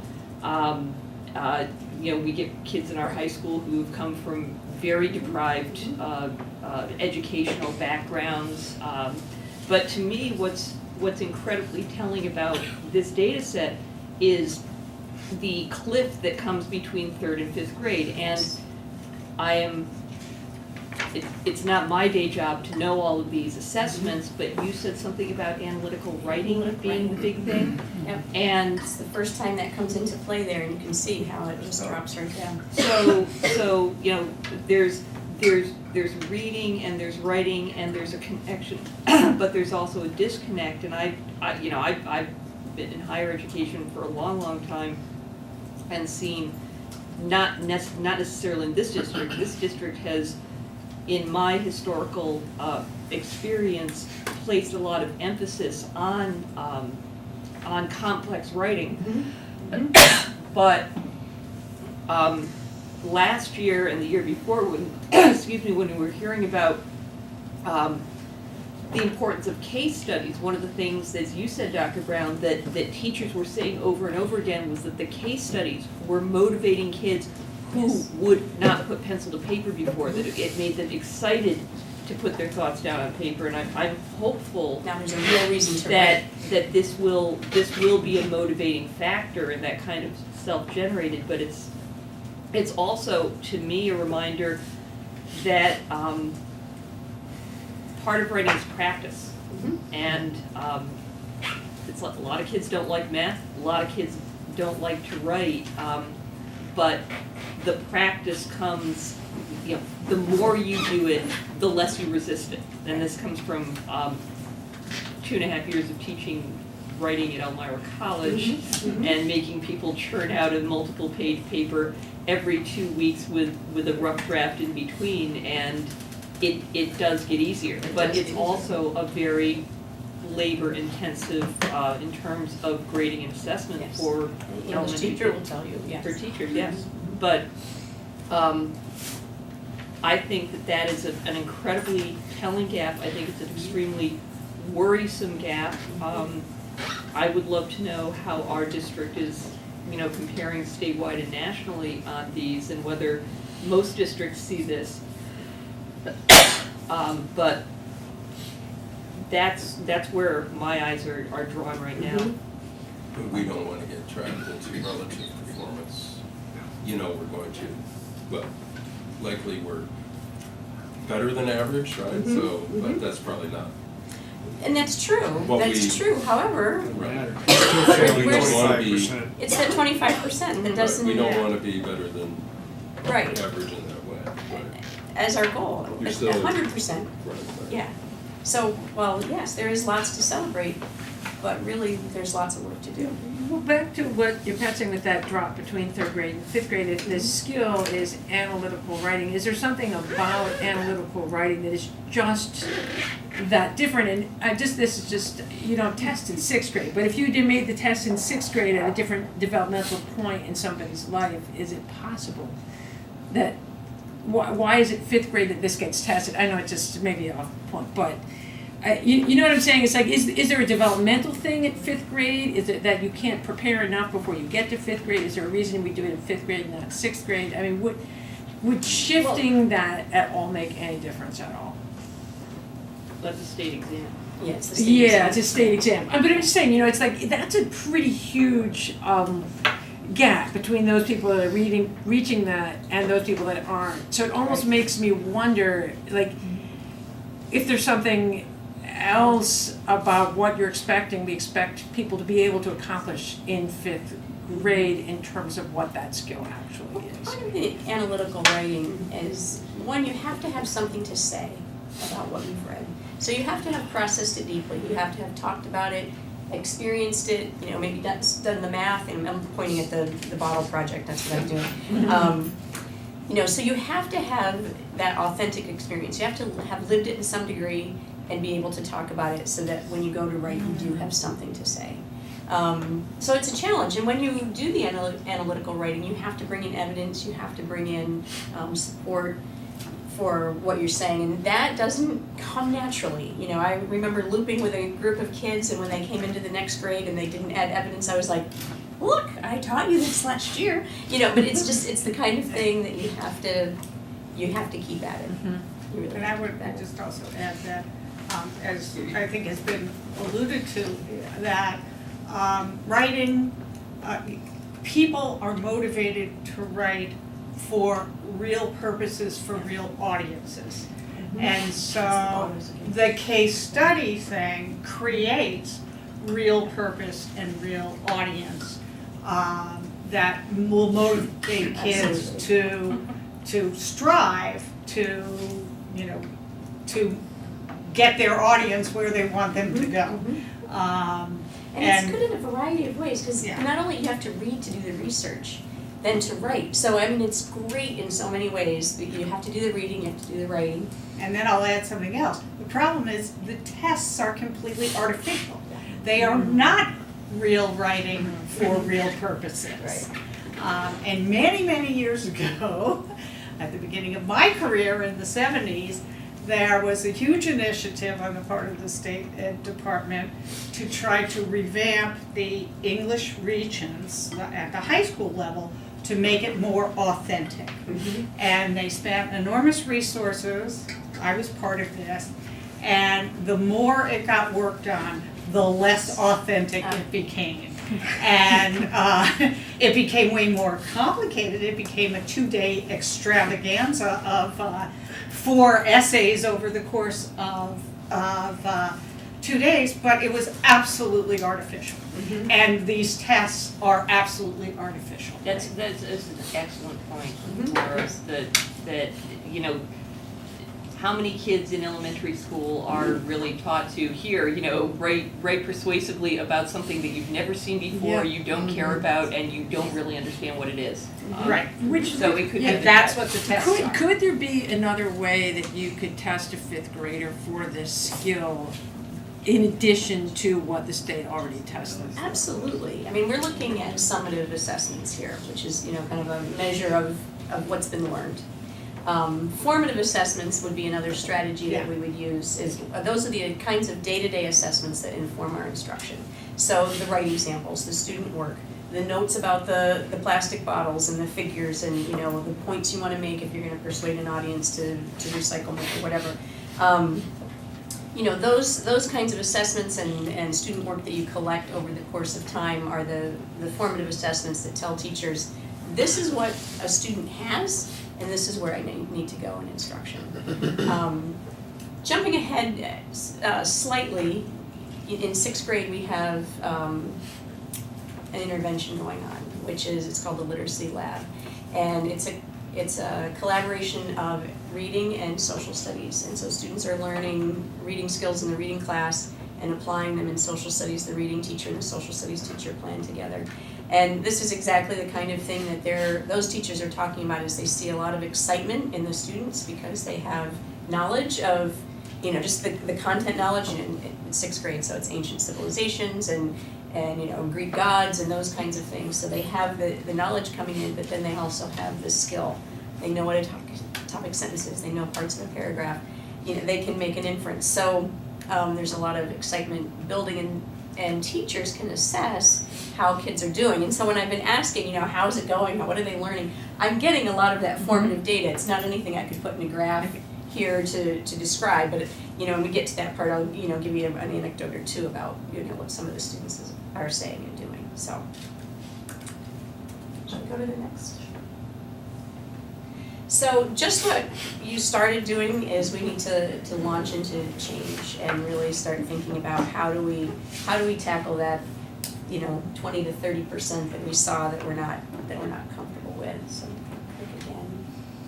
So if we look at those advanced literacies and click one more time and kind of pull it apart in the 3 arenas. There are 3 arenas where we really need to work together to start tackling this advanced literacy. And the first one, Ignite Passion and Lean into Literacy Leadership, is about the who, what, and why of taking this on. The Strengthen Quality First Instruction and Supports for Literacy is about the instruction that we need to provide for our students. And then Operationalize Persistence and Commitment are thinking about strategies that all of us here in this room and in our schools need to hold to stay strong in our effort. So we'll go ahead and take those puzzle pieces apart. So in this part, some of these things are things we have started, and some of the things are things that we need to do. So in the who, what, and why, as far as igniting passion, all of us sitting here are teachers, our reading teachers, our special educators, our administrators. We really need to take this on and kind of, you know, begin to learn what makes up literacy, reflect on it, dive deep into the analysis of data, which we just did together. So our professional meetings and our professional learning need to include some of this deep data and reflection, so we can start to think about our practice and really drill down into who's getting it and who needs more. And then research shows that, you know, there are lots of great programs out there, lots of great ways to teach, but successful schools have found what works for them. So we really need to find what works for Ithaca. So we need to drill down into our data to identify what is it that works for us. Go to the next puzzle piece. So in the instructional part, we've talked a little bit about the instruction in, you know, case studies and PBL. I've been working with BOCES to embed the literacy in their PBL 102. So these are teachers who have worked on PBL and are coming back for a second go around to deepen their instruction. So we're looking at what are the different standards that can be taught intentionally with intentionality, while content teachers are doing the PBL. Another thing we need to do in looking at the instruction in advanced literacies and embedding literacy across the content areas is really curate and purchase engaging texts for children. We need books, we need a diverse collection by diverse authors and a range of things to read and look at. We need professional development that's specifically about literacy. We need to continue supporting discourse. You know, we started with some oracy and oral language and vocabulary in the summer. We need to continue that kind of work. Collaborate again on the analytical writing and the vocabulary and the phonics and those kinds of things. We have purchased a new edition of the Fontes and Penel assessment. It is more rigorous. And so we're working this year to start recalibrating. We're starting with kindergarten. Next year we'll work with grades 1 and 2 to recalibrate our practices across the district so we have more consistency and more rigor and better aligned across our elementary schools, and we're moving it to middle school as well. So we have some energy at middle school for understanding what our kids are, what their needs and challenges and strengths are in reading. And then the strategic interventions to ensure success. I talked a little bit about the literacy lab, and the teachers are really excited because they said it's the first time that they've had such congruent teaching between the reading and the social studies. And when a teacher says, okay, you know, who knows the parts of a paragraph, the hands that go up are the students that are in the literacy lab intervention. One student said to their teacher, I have never read 100 pages before. Could we have a cake to celebrate? I said, I'll buy that cake. And they're now on page 170 of that novel. Another student said, we never got to read the same books as everybody else. And so, you know, now we're reading it. We're reading the same text as everybody else is reading. Another game changer in the literacy lab intervention is ebooks, and parents are very excited to have ebooks at home. They can listen and participate in talking about the content, so kids are getting some of the literacy at home too, which is very exciting. So that's the literacy lab. It's in 6th grade this year. We'll be moving it up to 7th grade next year. It's two-year intervention. This one, I'm most curious about this part of your pie, and about the definition we have of books. We just talked about expanding that definition. I'm sure to all of us here who have the Kindles and have been using ebooks for 10 years now, it seems very odd that a school district is just thinking about expanding that. I've also been exposed to other districts, not to say that we're not, I just don't know that we are, who have really made quantum leaps with kids by using graphic novels. Mm-hmm.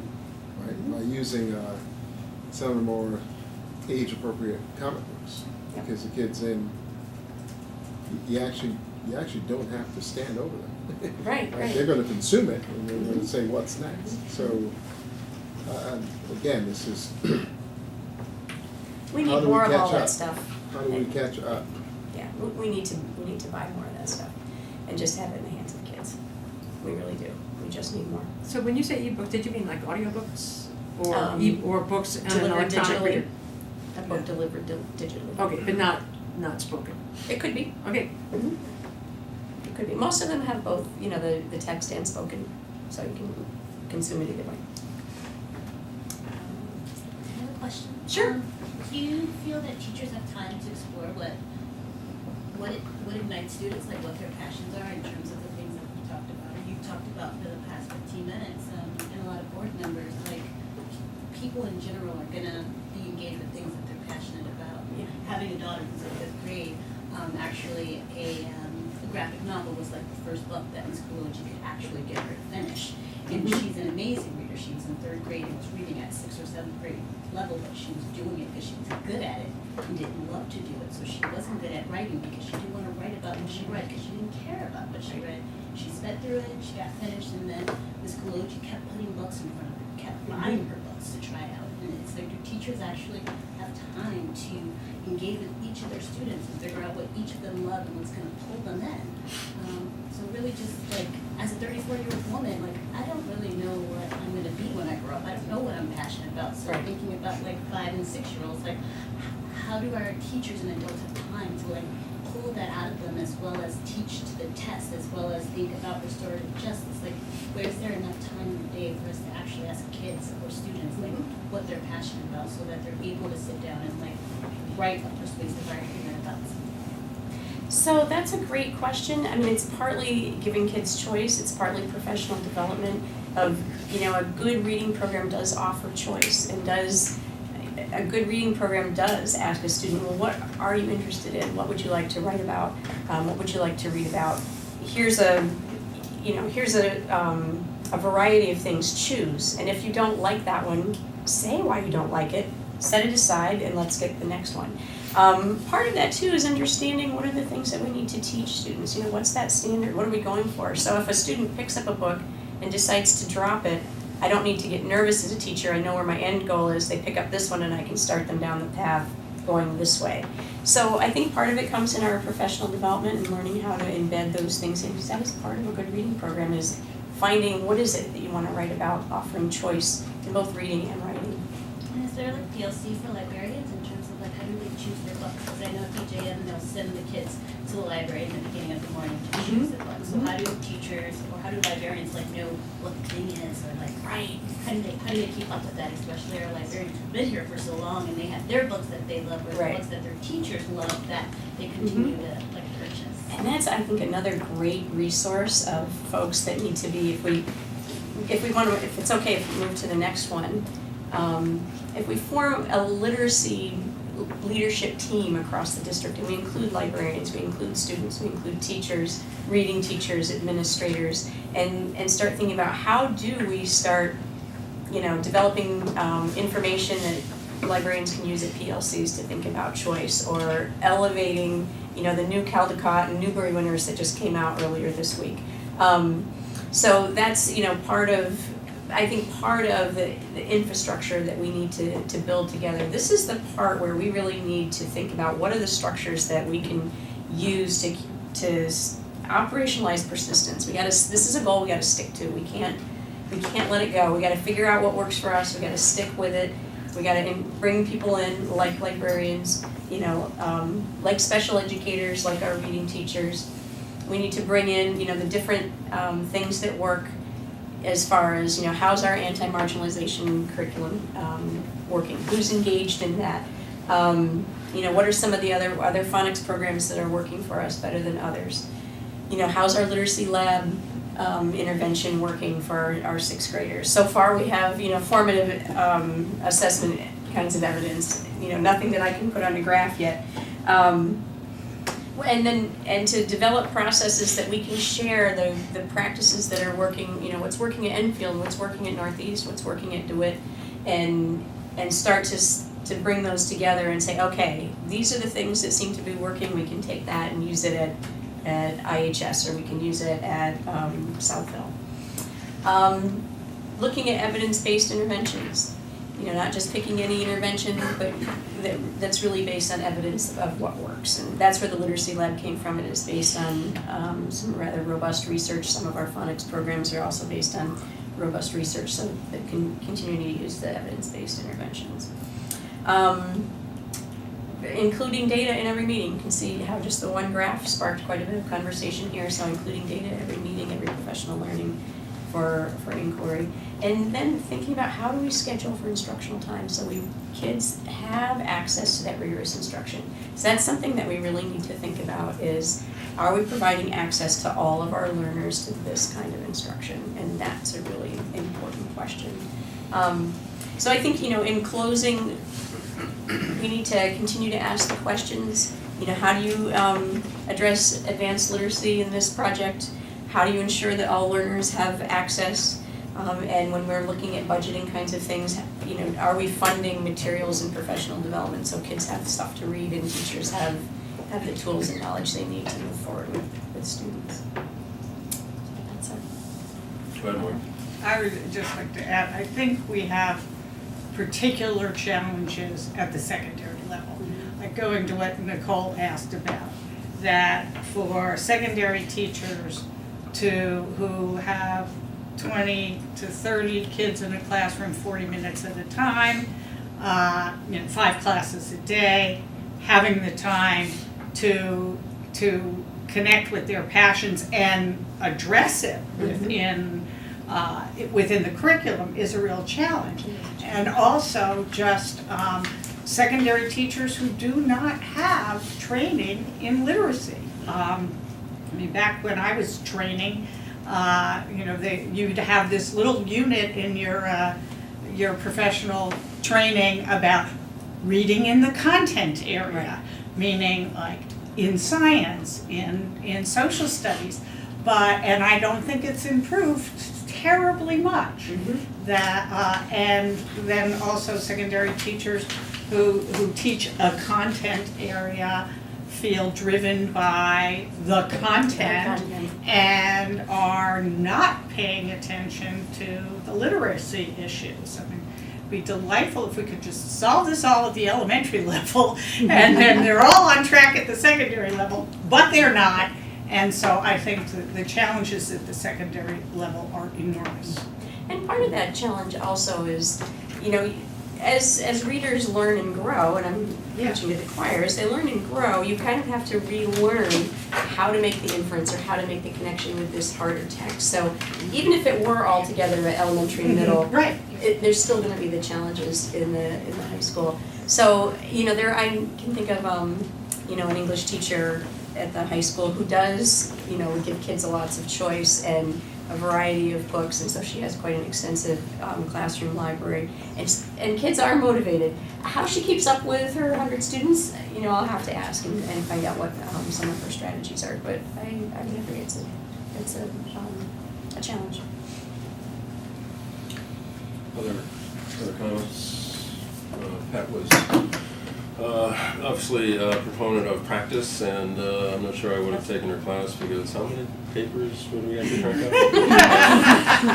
But that's right. That's avoiding frankly learning how to write well. Practice is great, but you need someone to coach you along the way. It was required by the college. It wasn't me. Every kid at Elmira College had to write the same amount, so I was not being unnecessarily cruel. That's why I didn't go to Elmira College. But right, so you need to be coached practicing the wrong thing. It's still your structures not the way it should be. Anyway, but so 5 years from now, are those through? Well, is it going to take 5 years to figure out whether these initiatives are working, or how? Obviously data is ongoing, but we're still. We've been talking about this for a while, and Dr. Brown, we're just glad that Judy Maxwell is not here. She's not listening. She's been very upset about this for a long time. She let me know about it again when I saw her recently. Right, it's we are not there yet, and so we're. I'm not sure how we can get the word out, but Judy Maxwell's not happy, and maybe I'll say that. And I think it takes all of us asking the hard questions that we're asking of anybody that we see. How is literacy taught intentionally here? What standards, and how do we ensure that everybody has access to this rigorous instruction? I was just going to add that in middle school, there's a joke. It's not funny, but there's a joke that I've used for years to discuss the fact that African American kids would When they walk into middle school, they have 3 weeks. Those 3 weeks, they have to figure out their identity, right, to get to that school. There are only 2 choices from what I've seen. This is going back to when my nephews were in the middle school in the mid-90s. Tupac article. Right? So there's an identity factor, there's a behavioral factor, a social emotional learning factor that overlays on top of what we want them to write. Right? So you talk about a teacher being able to view a kid real quickly and determine what that kid might be interested in. It would behoove all of us to have that work go a little deeper because these kids feel pressure to make their own decisions, right? And I don't know what the decisions for the other demographic groups are, but I guarantee you they're making their own decisions too. And every child who, these kids sitting at this table could probably tell us what their identity options are when they walk into 7th grade. What I've seen for the demographic, for the brown kids, especially males, that's it. You have 2 choices. Oh, Obama was going to be a 3rd, but that seems to be losing steam That's what I was already. gonna ask. So, we have to overlay this work with the social emotional learning if we actually want to reach them. Thanks, Dr. Evans. We will be checking back in. Yes, we should, and asking those questions. Thank you. Thanks for your work. Few more items. Corrective action plan for internal update, internal audit. Do the best I can. 30 seconds to call. Oh, this is quick. Yeah, this item is quick. That's easy, that's just a bit. I don't have to say a word. That was great at her job. Thank you, Nicole. Is there anything on the agenda for that? Set corrective action plan. The English is not clear, so. There should be an attachment there. No, that's for the the next item. corrective We're looking action at, plan. we're looking at- we're looking at 11.4.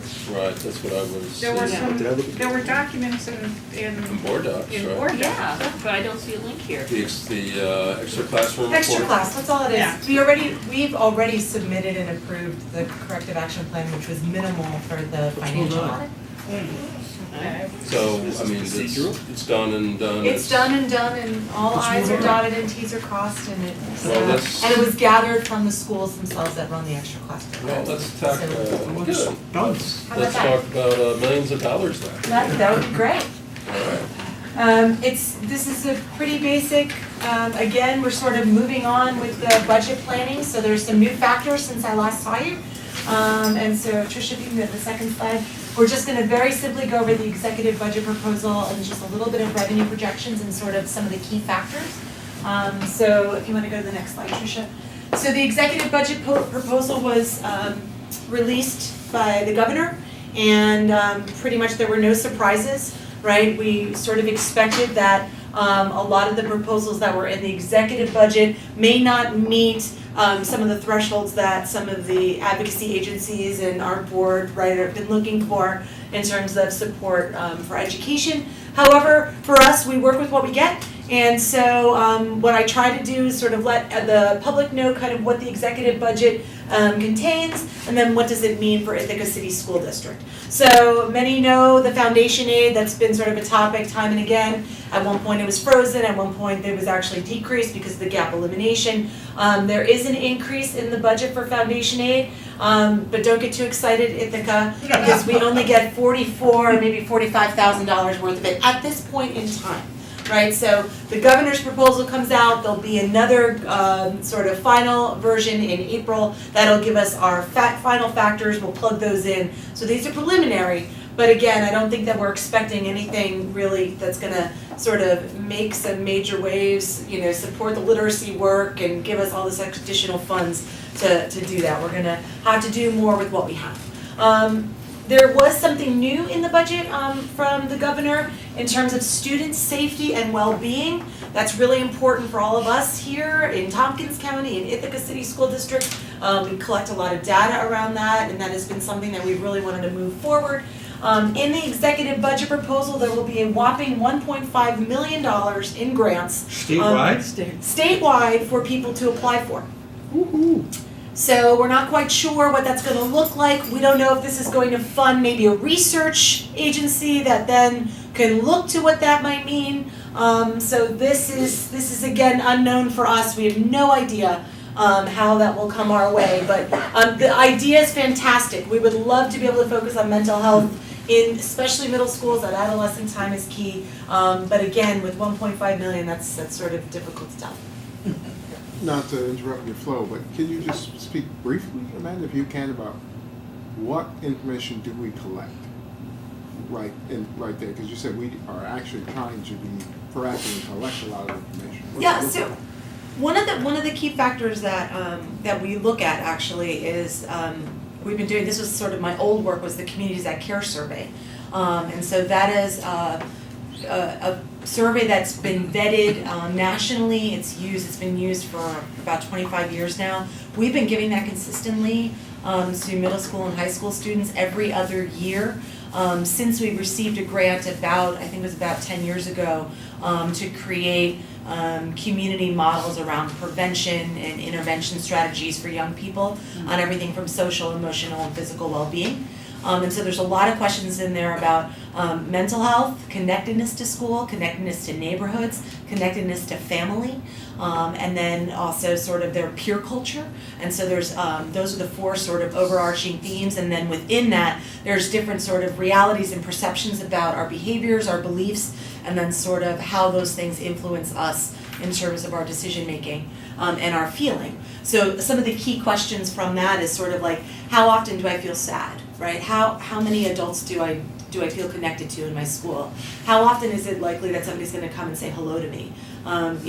Those are the sorts of questions that come up there, and there's many, many more around the mental health model, and that is for middle school and high school. So we utilize that data. We actually have the newest data sitting ready to go. TSD BOE usually does a data day to analyze that, and then obviously we have a lot of internal work too. We have providers, in terms of social workers, counselors, school psychologists that are gathering sort of more of the qualitative, not so much the quantitative data, that also we provide for that as well. That was my other hat, so, The property tax cap in the governor's proposal, right, it's for permanency. It's already getting a lot of movement. As Brad will always say, it's practically perfect in every way, or I think I maybe modified that, Brad. Maybe it's because the Mary Poppins movie is out. Yeah, that's okay. I sort of combined those two.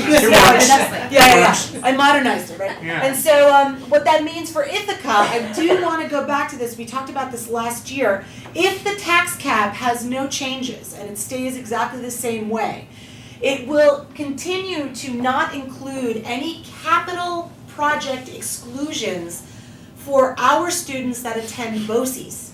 So we have a number of students, they are our students, they attend BOCES, they're on campus on Warren Road, and they too have to maintain their buildings and ensure that they're constantly updating them and providing a space for learning.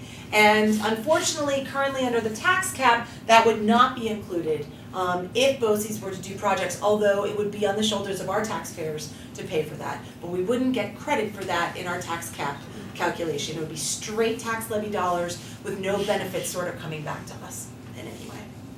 And then finally, the expense-based aids. Remember, that's different from a formula aid. An expense-based aid is reimbursements for items that you spend on, like transportation, BOCES. We also get reimbursements for transportation as well. There is an idea. Building aid. Building aid, thank you. I said transportation twice, sorry. Building aid. There is an idea in the executive budget proposal to consolidate all of those expense-based aids, call them what is called a services aid, cap it, and tie it to expenditures. But due to the cap, it would no longer actually have this reimbursement concept.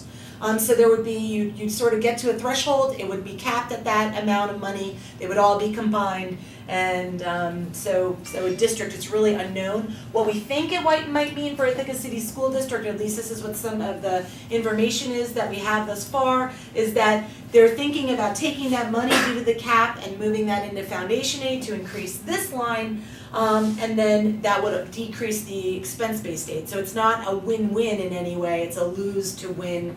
And then again, for us, we have no idea what that win looks like, so. Might be, it could be a lose-lose. So the consolidation would be, somebody would attempt, based on our averages, our history, to give us a number as a district, or is that just some large group, state number again? Yeah, they didn't flesh this out very much, so it's very difficult to tell you exactly what they're thinking. I know last year there was some talk about caps on certain items. They didn't really say how that would be determined. They didn't say if it would be sort of a statewide average. If they do that, I would imagine that it means that it would probably be going more toward downstate, and we would get very little. So this is, because building aid's in there, and we're looking at a construction project, this is pretty important to us. Although, we're going in a concept of 7% of our budget staying as debt service. Correct. So, and that's what we've told the taxpayers, 7 cents of every dollar you give us pays for the buildings and so forth, and then we're gonna try and stay at that level. Might not change all that much for us. Where it's gonna hurt is school districts who've gone out to their taxpayers and said, oh, the state's gonna pay 90 cents of this, you people don't pay anything. And now they find themselves capped and not getting that 90 cents potentially. Even down at our level. They would come down to the 50%. Yeah, welcome to where we are. I mean, the other issues that are worrisome there are things like transportation.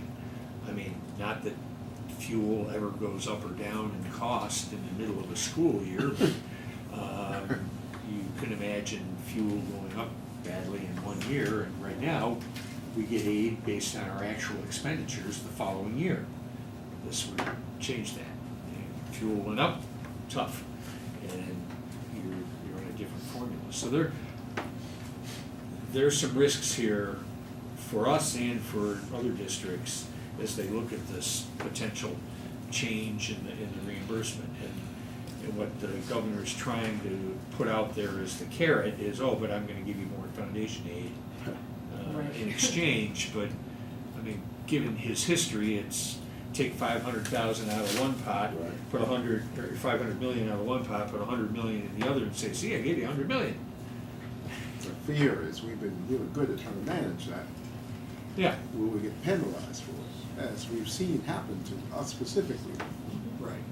I mean, We're being ahead of the curve, Being right, doesn't stewards, get us. yes. Yeah, but we'll do what we can to manage it, but there are some risks there, depending on what the final language is and what financial cap they put on it. I mean, it's sufficiently complicated that your local legislator doesn't necessarily understand it. This guy. We need to educate our local legislators. That's why, We try. Well, and also too, so as a tool of education, right, it's to do these sort of snippets each time that we're together for each of the board meetings so that we sort of can build on the information. So this slide, I always date this, and so every time you're gonna see revenue projections from me throughout budget season, even expenditure projections, they will be dated because they will change. And so this I always consider sort of the launch point, right? So this is sort of the baseline, and we hope that we will only grow from there. Because right now, if you take a look at it, we're essentially taking our last year's or our current budget, which is what we're living in, the estimated budget for next year, and sort of looking at, okay, where are we growing in terms of revenue to support the growth in expenditure? Because the growth in expenditure happens, right? We negotiate contracts and those get settled, operating costs go up, costs rise from 1 year to the next. And so we absolutely always look to have revenue increases to support the increases in expenditure. So again, if this is a launch point from where we begin, we're not getting a big jump essentially in our state aid. But again, I need more time to sort of analyze those expenditure aids and make sure that that's going to actually match what it is that we're doing. We usually do the past 5 years to sort of project that, and then I bring you sort of why I landed where we did, and then we move from there. Property taxes, this is very preliminary. We have most of the factors. I want to make sure that I'm checking on the exclusions. I, again, triple check those, but it looks like we're going to probably have over about a 2.5% increase. Remember that property tax cap is often called the 2%. That is the allowable growth levy amount that's in the formula. That's why it's called that. but districts, due to the factors that we have locally, that oftentimes can go above or below 2%. So the 2% is a misnomer. I just want to make sure people understand that this is very normal to be able to be above a 2% property tax cap increase from one year to the next.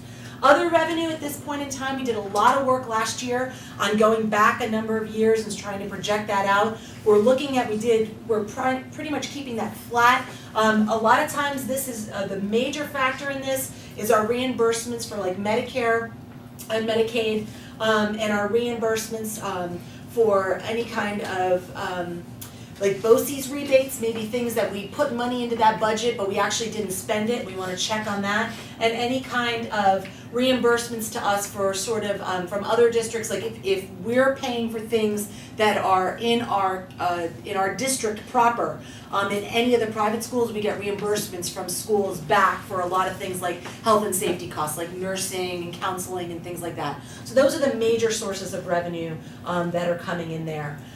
Fund balance, I've held that flat because again, that will be us talking together and we'll be looking at sort of where we've come from, where we're going, and how much we need to use.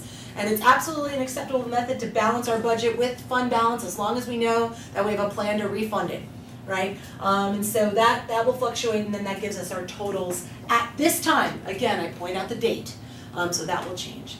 Tricia, the last slide. Key factors that we know we're going to be mindful of as we're doing our budget planning for this year. We are in negotiations, as everybody knows right now. We're just wrapping up with ESPI, which is our support professionals, our paraprofessionals. We're entering in with ITA, which is our Ithaca Teachers Association.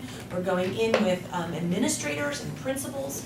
And so there will be a number of groups that we're going to be meeting with to settle those contracts in a timely manner. And obviously, I say timely manner because it really helps with us sort of thinking about what our budgeting needs to be. At this point in time, we know sort of what we'd like to be able to put based on Dr. Brown's long-range planning that he shared a few weeks ago. And so we're estimating that about $2.4 million of revenues that we're going to need to be able to allocate toward that increase in salaries in our contracts. Special education and facilities, we always know that contingencies are very real and necessary. It's not because we don't plan mindfully, we plan mindfully, therefore we need contingency funds in there because we know they're coming and we may not be able to name it, but we know they will be there. And so we always want to make sure that those budgets are funded in a way that is mindful of anything that might come our way that we weren't anticipating. Health insurance, we have now into our second year of data. We typically pace ourselves with the consortium at BOCES. They're looking at a 7% increase. We usually come in a little bit less than them, mainly because, again, we're self-insured and we have a lot of folks that have moved onto the Hartford plan, which is a fully insured program. That's 6%. I think that we probably can get a little less than that, but I'm working with our consultant group to ensure that we know what the claim data was and then are able to move that forward. Every year, this will get easier and easier to sort of pinpoint because we'll have more and more data to know. At BOCES, they'll be coming to present their budget. Typically, when we're developing the budget, and when I say we, it's Angela, Jordan, myself, we're looking at probably a 4 to 5% increase for next year for BOCES due to increase in services, but also increase in costs. And then finally, the debt service, I do want to just put that on there. We will have a slight decrease from fiscal year 19 to the current year because we have principal and interest that's sort of like decreasing or falling off, so debt is falling off. And I want to be clear, although we're going out for a capital project and the vote will be on the same day as the budget vote and elections, that impact will not be in this budget because we won't be seeking debt for that project until we start construction. And that won't be until probably the following summer. And so debt usually will come after we start the construction pieces. So we won't be seeing that in our debt service line for this year. So you will be seeing a decrease. Those are the preliminary factors. Aldrin? The health insurance box? Yep. Is it appropriate to say that 6% represents all of the efforts that we've taken to bend our cost curve down because we've sat here before and watched that number go up as high as 13 or 14. That is correct. And so last year, for example, the consortium went up 10%, right? We were at 5.5. And so premiums, remember, they cover the cost of claims. Since we're self-funded, we cover all of the claims. So we try to really look back as far as we can to see what we've been spending and know that although we've done our best to re-norm and restart sort of where our premiums are, that those premiums do go up every year because things get more expensive. Healthcare, medical, hospitalization, and prescriptions, there are escalators in those, regardless of, unless we continue to try to re-norm and, change the type of insurance or the way we insure, and we're not doing that, we sort of went there already, and we'll continue to be creative and think about ways that we could, get rebates back or find monies in the way that we purchase our prescriptions or things, but quite frankly, the costs go up with the plans that we have. And what Brad and I were just talking about with that 6%, that 6% increase is on a smaller amount as well It due is. to the work you folks did with us going self-insured, because if not, that would be probably with BOCES would be 7% on a much larger amount, and we slowed the curve of that expense That for is the correct. district. So. That is correct. And again, I invite anybody who would like to, we have, pretty regular meetings there, that happen. It's the Health Insurance Advisory Council, and we review all of the financials and all of the data, obviously being HIPAA compliant, to make sure that, we're on track and we're not, we're getting sort of monitored, in terms of our health insurance. We cover all this stuff in finance and. I just wanted to share. That's another meeting. There's a great opportunity to do a deep dive 28th into of the numbers. February is the next health advisory. As we go forward over the next few months, we're placed to a great opportunity to have extended conversations about the budget. And because somebody's gonna vote for it. Before it goes to the public, we need to vote on it. Yeah, we'll have to go through it. Right. So just so folks know. Anything else for Amanda tonight? Because, thanks, Amanda. Thank you. Thank you very much. Dr. Brown, do you have anything else? Nothing else? I'm trying not to sneeze. I haven't sneezed all night. Isn't that great? So, upcoming dates, policy was moved. You all know that. Anything else that we need to deal with? Dates?